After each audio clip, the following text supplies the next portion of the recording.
I have spent about 5 years with a senior advocate who used to get scores of emails and snail mails every day. He would take out time from his schedule to ensure that each email is replied to and in the most appropriate manner. Any typographical errors or oversights were not tolerated. While the way in which a senior lawyer deals with their email and other communication is something to be emulated, I was aghast at the manner in which young lawyers or law students would write to him. I spent a lot of time coordinating the internship program at the office, and I know that many applications were simply turned down because they lacked the necessary degree of professionalism needed at the office. Many lawyers would also write emails requesting him to argue their cases, but it was not until several emails later that the true scope of engagement and professional expectation could be understood.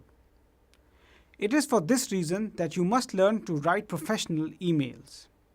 Before you send out the email, you must ensure that your email has the 5 following essentials. You must always open your email with a greeting, such as Dear Mr. Rahman, which is more formal, or Dear Talha, where conversation has moved on to a first name basis or the recipient has replied to you with first name. Avoid opening your emails with Hi, unless you have a relationship with the recipient which is casual.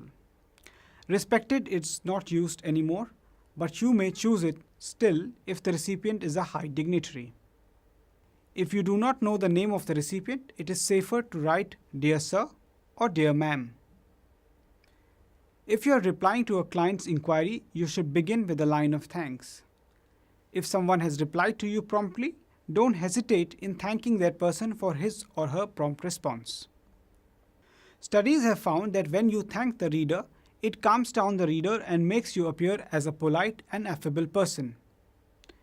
Given that most people today read emails on the go, it is best that you set out early on in your email the purpose of writing the email.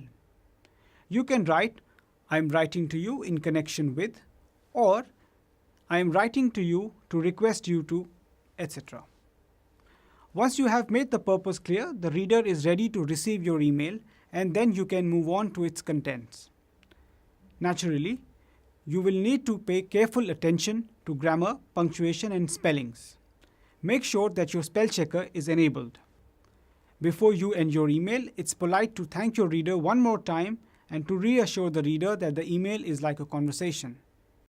Your reader should not feel unless you intend that this email is the last communication from you.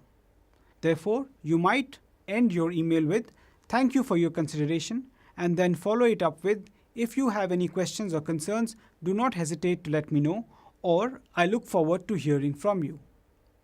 The last step is to include an appropriate closing with your name and designation, such as best regards, sincerely, and thank you. They are all considered professional.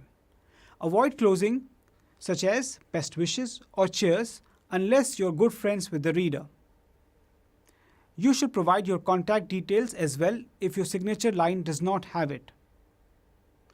One golden rule that you must remember is that you must always respond to an email immediately, even if it is simply to acknowledge that you have received the email and would revert shortly.